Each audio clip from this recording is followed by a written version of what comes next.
بسم اللہ والسلام علی رسول اللہ۔ ایک سوال ہمارے دارالافتاء میں یہ آ رہا ہے کہ کیا انجیکشن لگوانے سے روزہ ٹوٹ جاتا ہے یا نہیں، اور اسی طرح ڈرپ لگانے سے روزہ ٹوٹتا ہے یا نہیں۔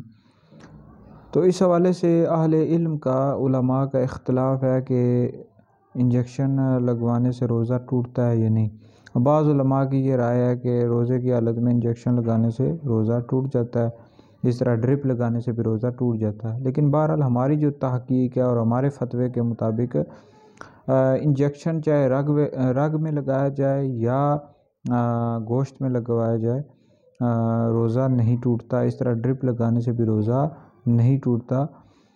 تو بغیر ضرورت کے انجیکشن لگوانا یا ڈرپ لگانا مکروہ ہے، لیکن ضرورت ہو، بعض اوقات یہ ہوتا ہے کہ روزے کی حالت میں بندے کی طبیعت بہت زیادہ خراب ہو جاتی ہے، تو اس صورت میں اگر آپ انجیکشن لگواتے ہیں تو لگوا سکتے ہیں، اور اس طرح ڈرپ بھی ضرورت ہو تو لگوا سکتے ہیں۔